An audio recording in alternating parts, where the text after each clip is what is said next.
Good morning this morning. It is September 21st, 2022. I'm going to start out this morning with an apology. I've been down with a really super bad migraine and have been out for 4 days. So I am back and doing much better, and we will be looking at our sun today and a view of 211 angstroms. And you will see we have a coronal hole stream rotating in, and it has been within the strike zone, and it should be hitting us with that coronal hole stream Thursday into Friday. We have the departing sun stream, solar sunspot region 3100, and 3102 has been producing solar flaring right through here. And we have a sunspot region rotating in, and just ahead of it, as it rotates in, you will see a corona hole developing right here that should be Earth facing in the next couple of days. So let's go look at our sunspot.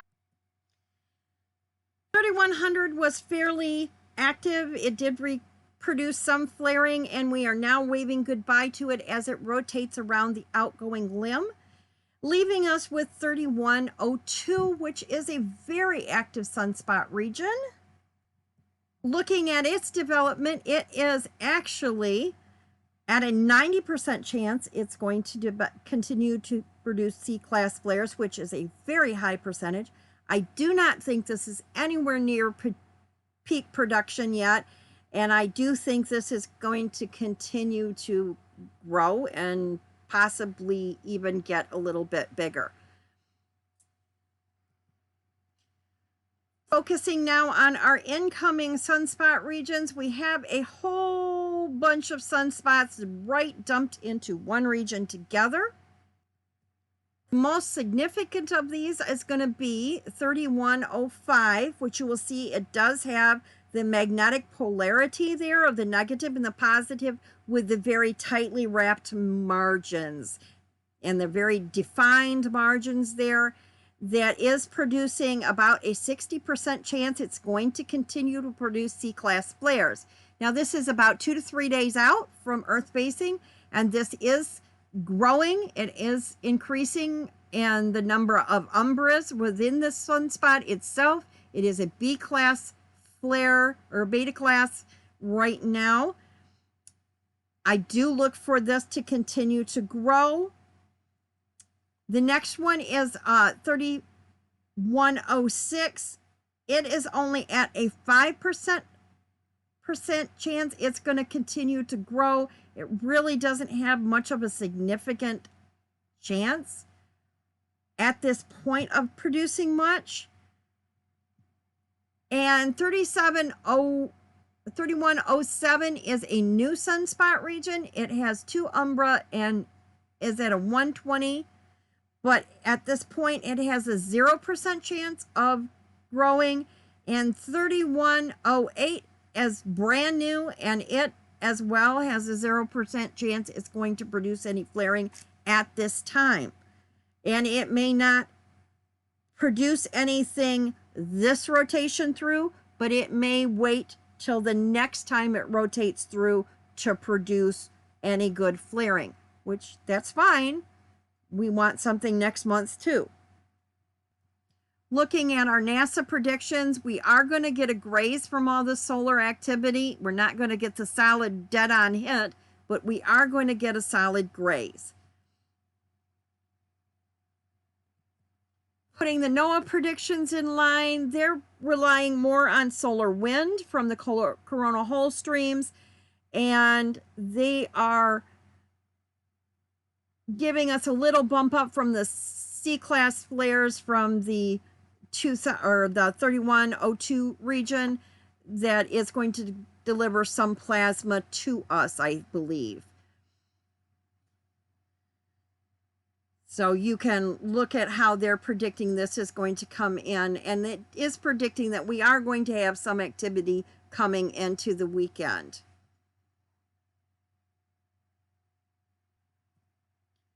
There is a watch for Thursday night into September 23rd morning.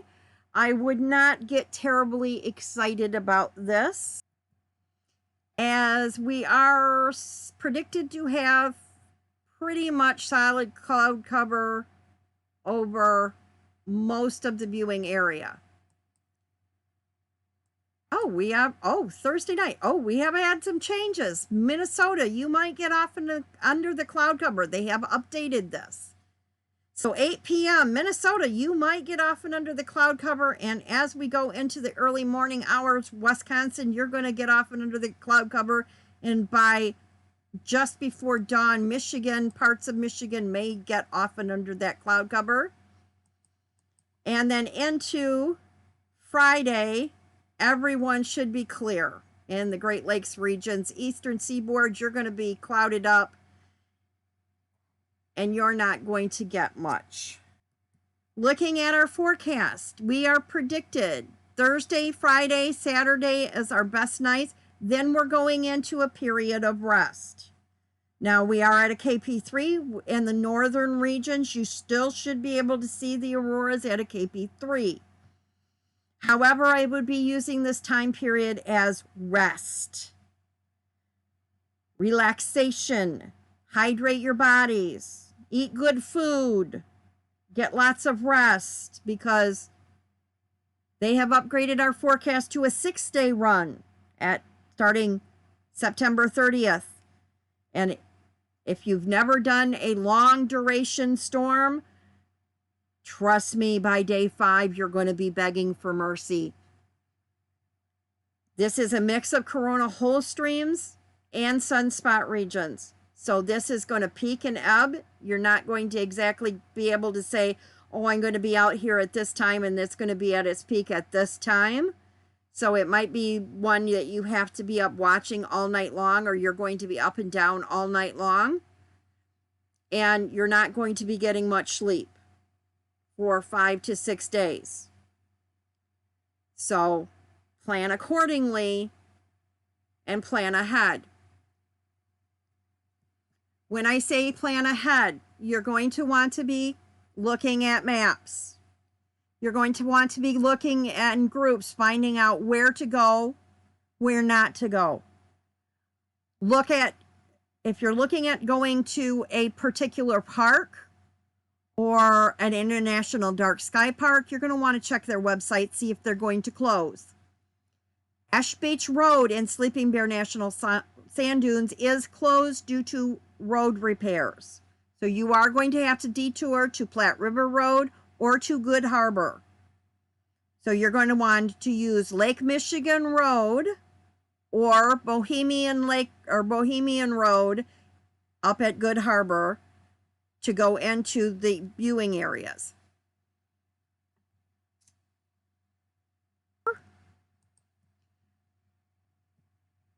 You have time to do your shopping. I've had a lot of people joining the groups that all they have is their cell phones. I have a cell phone, Samsung 21. I can get an image, but I have to have a tripod. I cannot handhold the exposure long enough to get a good view of the auroras with my cell phone without having something to stabilize my cell phone. So you need to get an appropriate way to stabilize your cell phone. And having a device like this that is a tripod that you can set your cell phone up on, and you can use a trigger or a remote to trigger your camera without touching it, is a good idea.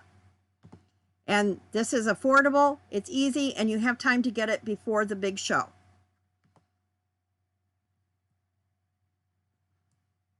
Also, I'm going to point out that we have safety vests. These are, a lot of them have nice expandable pockets. Some of them have clips that you can clip like a flashlight to, so you can just have it right easy to grab. If you need it, right handy. You can clip your keys to your vest so you don't fumbling to find them in the dark and you don't lose them in the dark. These are utilitarian. They're not just to save your life, but a driver can see you. It gives them 3 times the amount of time to see you than without. That's 3 times the amount of stopping distance to either stop the car or swerve away from you to avoid hitting you.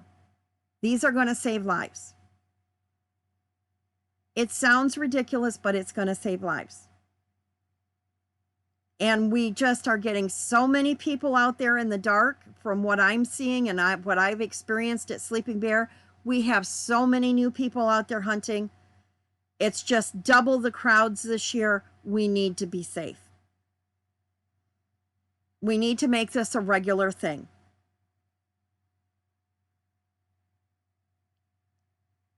I will leave this at this.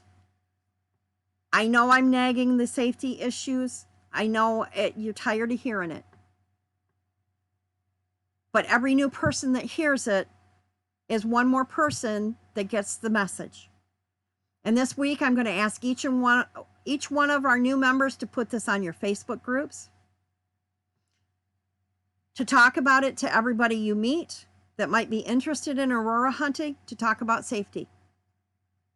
Be a broken record this week, because every person you talk to might tell 10 other people,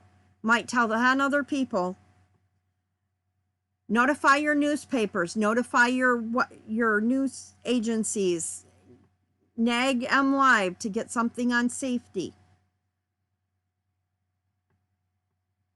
We have way more people than we had 5 years ago out here.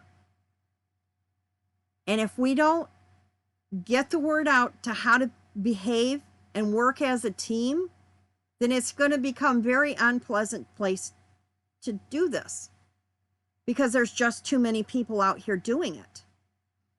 And if we don't get the word for everybody to follow the rules and be safe, it's only going to take one person getting hurt or a bunch of people breaking a law in a certain park before park closures happen and they start restricting areas that we want to hunt in. And it'll be not because the Aurora hunters are bad people, but because the tourists didn't get the message. So it's up to all of us hunters to be the responsible ones to get the message out so the tourists hear it. This is how we behave in the dark. We work as a team. There is no I in team. We are all responsible to each other out there. We have to work together to keep everyone safe, to protect our park properties like they are our homes. These are our living rooms. These are our precious spaces. Treat them as such. Make sure they're being taken care of. Otherwise, they're going to take them away from us.